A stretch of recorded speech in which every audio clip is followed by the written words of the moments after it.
നമസ്കാരം. എൻ്റെ പേര് ഡോക്ടർ ശ്രീ വിഷ്ണു. ഞാൻ അശ്വിനി ഹോസ്പിറ്റലിലെ കൺസൾട്ടൻ്റ് ഓർത്തോപീഡീഷ്യൻ. ഞാനിന്ന് നിങ്ങളുമായി ഷെയർ ചെയ്യാൻ പോകുന്ന ടോപ്പിക്ക് പ്രായമായവരിലെ എല്ലുപൊട്ടലുകളെ കുറിച്ചാണ് സംസാരിക്കാൻ പോകുന്നത്. നമ്മൾ പ്രധാനമായും 4 ഹെഡിങ്ങിലാണിത് നമ്മൾ സംസാരിക്കുന്നത്. ഒന്ന്, എങ്ങനെ പ്രായമായവരിൽ എല്ലുപൊട്ടൽ ഉണ്ടാകുന്നു, ഏതൊക്കെ അസ്ഥികളിലാണ് എല്ലുപൊട്ടൽ ഉണ്ടാകുന്നത്, എങ്ങനെ നമുക്കിത് ചികിത്സിക്കാം, കൂടാതെ തന്നെ ഇത് ഉണ്ടാവാതിരിക്കാൻ നമുക്ക് എന്തൊക്കെ ചെയ്യാം. അങ്ങനെ 4 ഹെഡിങ്ങിലാണ് നമ്മൾ സംസാരിക്കാൻ പോകുന്നത്. അപ്പം ആദ്യം എന്തുകൊണ്ട് പ്രായമായവരിൽ എല്ലുപൊട്ടൽ ഉണ്ടാകുന്നു. നിങ്ങൾക്ക് കേട്ടിട്ടുണ്ടാകുമായിരിക്കും, പ്രായമായവർ വീട്ടിൽ ചെറുതായി ഒന്ന് വീഴുമ്പോൾ, അല്ലെങ്കിൽ കാലൊന്ന് തീയിപ്പോൾ, അല്ലെങ്കിൽ ചെറുതായിട്ടൊന്ന് കൈ തെന്നി താഴെ വീഴുമ്പോൾ എല്ലുപൊട്ടൽ ഉണ്ടാകുന്നുണ്ട്. അവർക്ക് പല രീതിയിലുള്ള ചികിത്സകളും നമ്മൾ കൊടുത്ത് കാണുന്നുണ്ട്. അപ്പോൾ പ്രധാനമായും ഓസ്റ്റിയോപോറോസിസ് എന്നുള്ളൊരു അവസ്ഥയ്ക്ക് കാരണമാണ് ഈ എല്ലുപൊട്ടലുകൾ കൂടുതൽ പ്രായമായവരിൽ ഉണ്ടാവുക. അപ്പം എന്താണ് ഓസ്റ്റിയോപോറോസിസ്? കുട്ടിക്കാലം മുതൽ നമ്മുടെ ശരീരത്തിൽ എല്ല് ഉണ്ടാകുക. അപ്പം എല്ല് ഉണ്ടാകുന്ന തോതും എല്ല് നശിപ്പിക്കപ്പെടുന്ന തോതും ഒരുപോലെ തന്നെ ബാലൻസ് ആയി പോകുന്നത് കൊണ്ടാണ് നമ്മുടെ എല്ലിനൊരു പർട്ടിക്കുലർ ബലം ഉണ്ടാകുന്നത്. അപ്പം നമ്മൾ പ്രായമായി വരുമ്പോൾ എല്ല് നശിപ്പിക്കപ്പെടുന്ന തോത് അതുപോലെ നിലനിൽക്കുകയും ഉണ്ടാകുന്ന തോതിൽ വ്യത്യാസം വരികയും ചെയ്യുന്നു. അതായത് ഉണ്ടാകുന്ന തോത് കുറയുകയും ചെയ്യുന്നു. തൽഫലമായിട്ട് എല്ലിന് ബലം കുറയും. അങ്ങനെയാണ് ഓസ്റ്റിയോപോറോസിസ് ഉണ്ടാകുന്നത്. ഓസ്റ്റിയോപോറോസിസിന് ഒരുപാട് കാരണങ്ങളുണ്ട്. ഇപ്പോൾ പ്രധാനമായും നിങ്ങൾക്ക് മനസ്സിലാവുന്ന രീതിയിൽ പറയുന്നത് ഇങ്ങനെയാണ്. അല്ലാതെ അസുഖങ്ങൾ കൊണ്ട് ഓസ്റ്റിയോപോറോസിസ് ഉണ്ടാവാം. പക്ഷേ പ്രായമായവരിൽ പൊതുവെ ഇങ്ങനെയാണ് ഓസ്റ്റിയോപോറോസിസ് ഉണ്ടാകുന്നത്.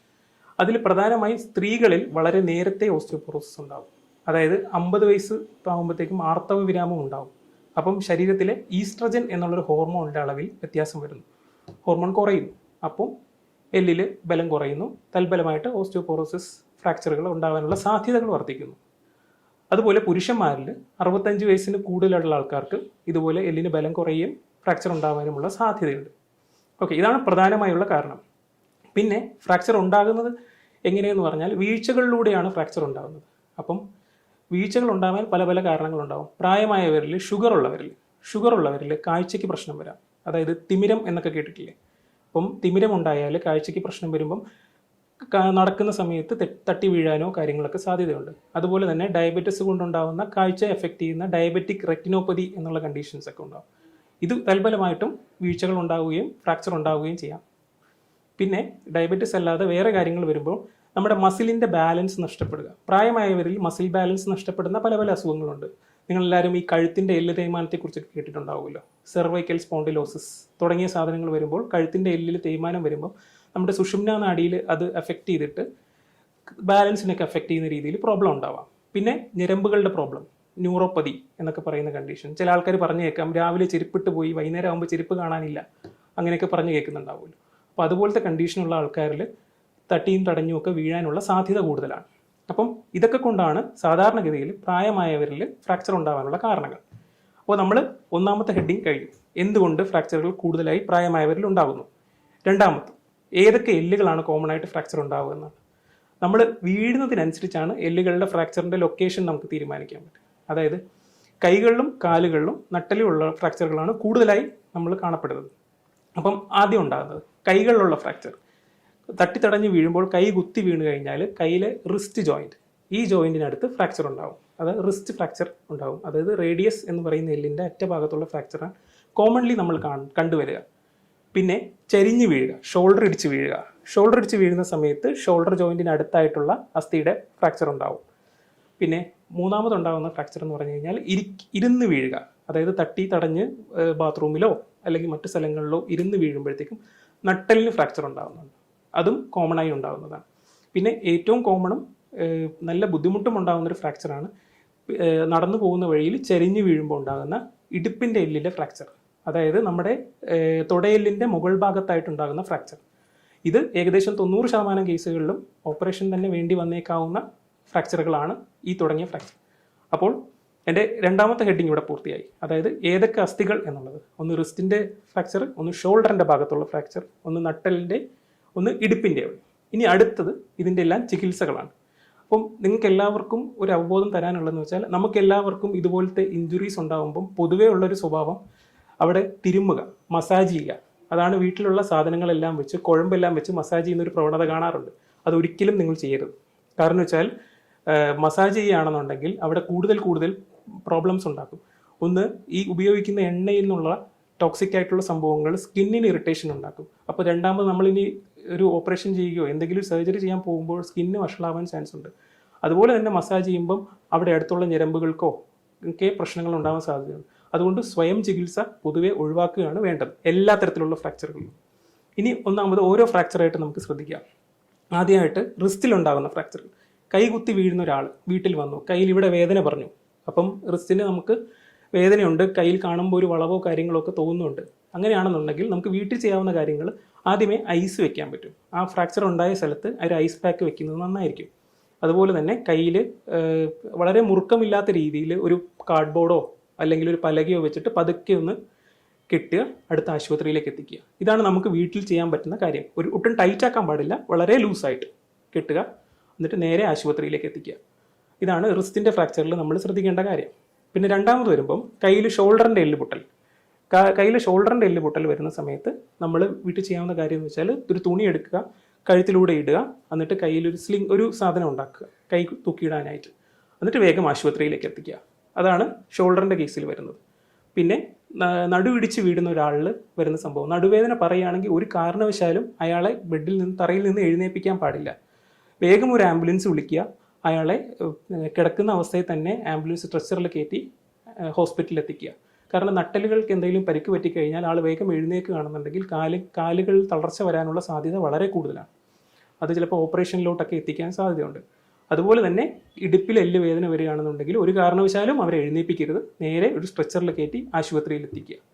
പിന്നെ ഓരോന്നിൻ്റെ ചികിത്സയും കുറച്ചുകൂടെ ഒന്ന് ഡീറ്റെയിൽസ് നമുക്ക് പറയാം. അതായത് നമ്മൾ പെട്ടെന്ന് ആശുപത്രിയിൽ എത്തിച്ചു എല്ലുപൊട്ടലായിട്ട്, പെട്ടെന്ന് ഡോക്ടർ പറയുകയാണ് ഇതിന് സർജറി വേണം, പെട്ടെന്ന് പേടിക്കും നമ്മൾ. കാരണം വെച്ചാൽ സർജറി ചെയ്യണോ, ഇത്രയും പ്രായമായുള്ള ആളാണല്ലേ, ഇത്രയും അസുഖങ്ങളുണ്ടല്ലേ, എന്താണ് വേണ്ടത്. ഇപ്പം ഡോക്ടർമാർ പൊതുവേ ആവശ്യമില്ലാത്ത കാര്യത്തിന് പൊതുവേ ആരും സർജറി ചെയ്യാറില്ല. അപ്പം നിങ്ങൾ ആ ഒരു സംഭവം മനസ്സിലാക്കുക. കൈയിൻ്റെ റിസ്റ്റിൻ്റെ ഫ്രാക്ചറുകളിൽ ഒരു ചെറിയ ശതമാനം ഫ്രാക്ചറുകൾ നമുക്ക് ഓപ്പറേഷൻ, അത് റിസ്റ്റിൻ്റെ കാര്യം ഞാൻ പറയാം, ചെറിയ ശതമാനം ഫ്രാക്ചറുകളിൽ ഓപ്പറേഷൻ ഇല്ലാതെ ചികിത്സിക്കാൻ പറ്റും. അത് നമ്മൾ തീരുമാനിക്കുന്നത് ആൾ ഏത് കൈയാണ് കൂടുതൽ ഉപയോഗിക്കുക എന്നുള്ളത്. അതായത് ഹാൻഡഡ്നെസ്. ഒരു വലത് കൈയുള്ള ഒരാളുടെ വലത് കൈയിലെ അസ്ഥി പൊട്ടിക്കഴിഞ്ഞാൽ അയാളുടെ ഫംഗ്ഷൻ ഇനി അങ്ങോട്ട് പോകുമ്പോൾ വൃത്തിയായി നടക്കണമെന്നുണ്ടെങ്കിൽ ആ കൈ നല്ലപോലെ ഫംഗ്ഷൻ ചെയ്യണം.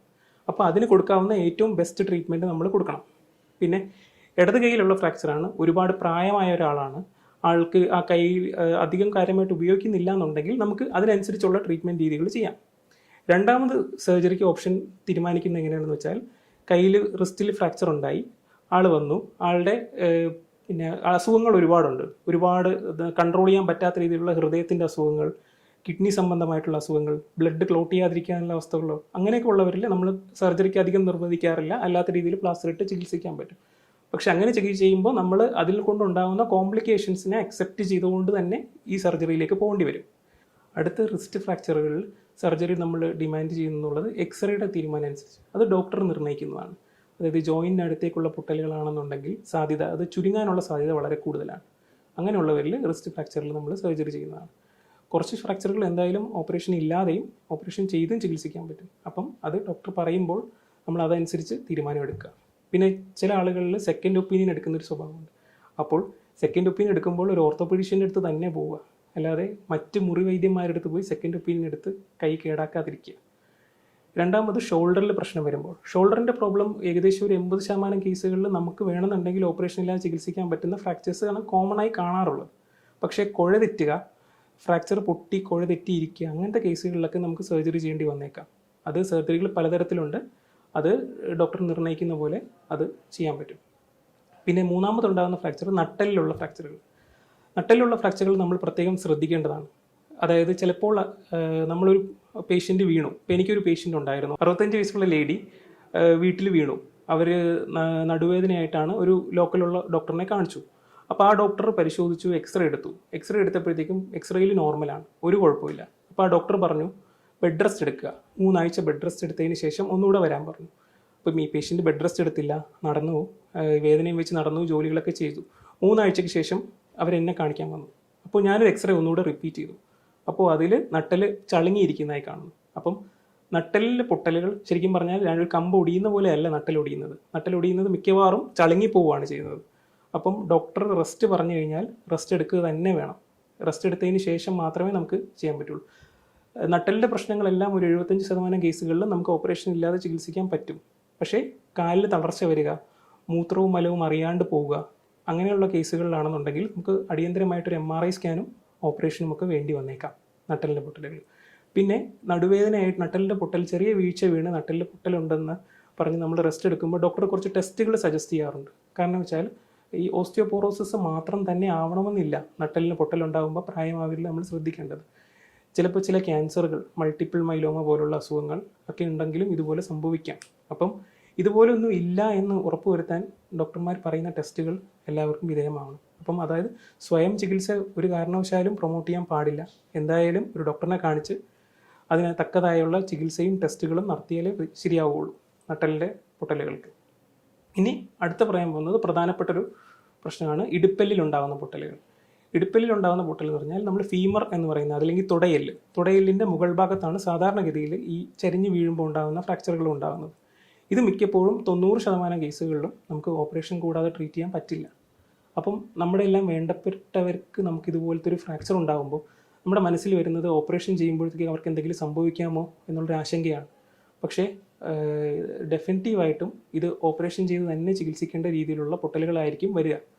എന്താണ് ഇതിൻ്റെ കാരണം എന്ന് പറഞ്ഞു കഴിഞ്ഞാൽ, ഈ എല്ല് പൊട്ടിയിരിക്കുന്ന ആൾക്കാരെ, കാലിൻ്റെ ഇടുപ്പിൻ്റെ എല്ല് പൊട്ടിയിരിക്കുന്ന ആൾക്കാരെ അങ്ങോട്ടും ഇങ്ങോട്ടും ചരിക്കാൻ പറ്റില്ല. കാരണം വേദന കാരണം തിരിയാൻ പറ്റില്ല. അപ്പം ഇവർക്ക് ഒരേപോലെ തന്നെ ബെഡിൽ കിടക്കേണ്ടതായി വരും കുറേ നാളുകളോളം. വേദന കുറയുന്നവർ ഏകദേശം 1.5 മാസത്തോളം ബെഡിൽ തന്നെ കിടന്നു പോകും. അപ്പം കിടക്കുന്ന ആൾക്കാരിൽ നടുവിൻ്റെ ഭാഗത്തായിട്ട് പ്രഷർ കൊണ്ടുണ്ടാകുന്ന പ്രഷർ സോർ ഉണ്ടാകാനുള്ള സാധ്യതയുണ്ട്. ബെഡ് സോർ എന്നൊക്കെ പറയുന്ന പോലെ പുണ്ണ് വരും. ആ പുണ്ണ് ഉണങ്ങാതിരിക്കും. കാരണം ആളെ തിരിച്ചു കിടത്താൻ പറ്റാത്തതുകൊണ്ട് ഡ്രസ്സ് ചെയ്യാനും ബുദ്ധിമുട്ടായിരിക്കും. പിന്നെ കിടന്നുകൊണ്ട് തന്നെ മലവും മൂത്രവും വിസർജനം നടത്തുമ്പോഴത്തേക്കും അതിൻ്റെ ഭാഗമായി ഉണ്ടാകുന്ന ഇൻഫെക്ഷനും നല്ല കൂടുതലായി വരാൻ സാധ്യതയുണ്ട്. കൂടാതെ തന്നെ കിടന്നുകൊണ്ട് ഭക്ഷണം കഴിക്കുമ്പം ആസ്പിറേഷൻ ന്യൂമോണിയ എന്നുള്ളൊരു അവസ്ഥ ഉണ്ടാകും. ആസ്പിറേഷൻ ന്യൂമോണിയ എന്ന് പറയാൻ ഭക്ഷണ പദാർത്ഥങ്ങൾ ശ്വാസകോശത്തിലേക്ക് എത്തിപ്പോവുക. അങ്ങനെ എന്തായാലും സംഭവിച്ചാൽ തൽക്ഷണം മരണം വരെ സംഭവിക്കാനുള്ള സാധ്യതയുണ്ട്. അതുകൊണ്ട് നമ്മൾ ഈ പ്രായമായവരിൽ ഓപ്പറേഷനെ കുറിച്ച് പറയുമ്പോൾ നമുക്ക് നമ്മുടെ മനസ്സിൽ പ്രശ്നം ഉണ്ടാവുമെങ്കിൽ പോലും നമ്മൾ ഇതിനെക്കുറിച്ച് നന്നായി ആലോചിച്ച് തീരുമാനമെടുക്കണം.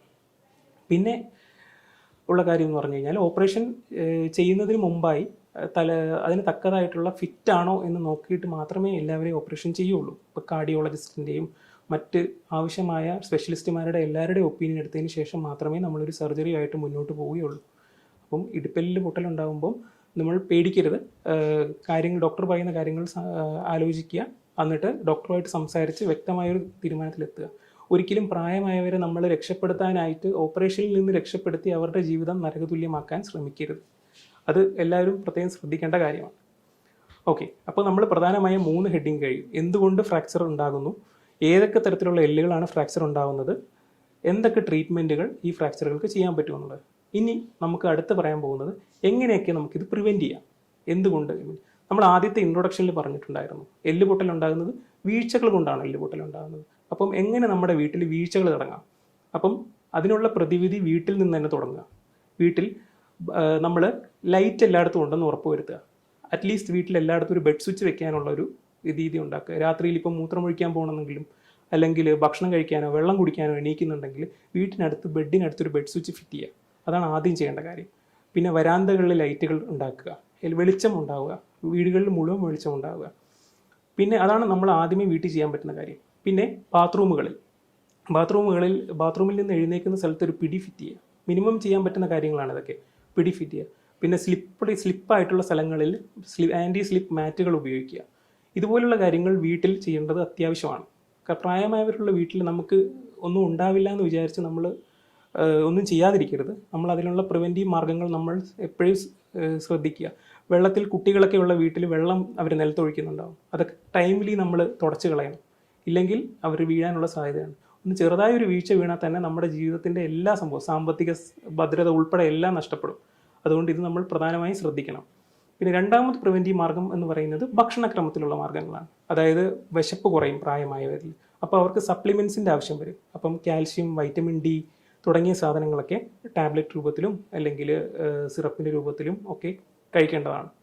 അതിൻ്റെ ആവശ്യമുണ്ട്. അത്യാവശ്യം വന്നു കഴിഞ്ഞാൽ നമുക്ക് ഇഞ്ചക്ഷൻസും ഒക്കെ എടുക്കേണ്ടതാണ്. പിന്നെ ഓസ്റ്റിയോപോറോസിസിൻ്റെ ട്രീറ്റ്മെൻറ്റിനെ കുറിച്ച് വേറൊരു വലിയ ടോപ്പിക്കാണത്. അത് ഈ സ്കോപ്പിൻ്റെ അപ്പുറത്തേക്ക് കടന്നു പോകും. ഇപ്പോൾ ചില ഇഞ്ചെക്ഷൻസ് പറയാറുണ്ട് ഡോക്ടർമാർ, ഈ ടെറിപാരറ്റൈഡ് എന്നും ഡെനോസുമാബ് എന്നൊക്കെ പറയുന്ന ചില ഇഞ്ചെക്ഷൻസ് ഉണ്ട്. അതൊക്കെ എടുത്തു കഴിഞ്ഞാൽ, അത് വേണ്ടവർക്ക് എടുത്തു കഴിഞ്ഞാൽ നല്ല വ്യത്യാസങ്ങൾ വരും. പക്ഷേ നമുക്കത് പൊതുവേ ആൾക്കാർക്ക് എടുക്കാനതൊരു വിമുഖതയുണ്ട്. കാരണം അവർക്ക് ഇപ്പോൾ അസുഖമൊന്നും ഇല്ലല്ലോ. അപ്പോൾ അങ്ങനെയുള്ള ആൾക്കാരിൽ നമുക്ക് എന്തിനാണ് ഇഞ്ചെക്ഷൻ എന്നുള്ളൊരു ആലോചനയുണ്ട്. അപ്പം അതൊക്കെ ഡോക്ടർ പറയുന്നത് ആലോചിച്ചിട്ട് അതിനെക്കുറിച്ചൊക്കെ ചെയ്യാൻ ശ്രമിക്കുക. അപ്പം ഇതാണ് എനിക്ക് പറയാനുള്ള കാര്യങ്ങൾ. നിങ്ങളെല്ലാവരും ഒരു കാര്യം മനസ്സിലാക്കുക. ഈ ടോക്കിൽ നിന്ന് നിങ്ങൾക്ക് എടുക്കേണ്ട മെയിൻ പോയിന്റ് എന്താണെന്ന് വെച്ചാൽ, സ്വന്തമായി ഒരിക്കലും നമ്മളൊരു ചികിത്സ നിർണ്ണയിക്കരുത്. അല്ലെങ്കിൽ ഗൂഗിളോ ചാറ്റ് GPT അതൊക്കെ നോക്കിയിട്ട് സ്വന്തമായി ചികിത്സിക്കാൻ ശ്രമിക്കരുത്. നമ്മൾ ഉദ്ദേശിക്കുന്ന കാര്യമായിരിക്കില്ല ആൾക്കുള്ളത്.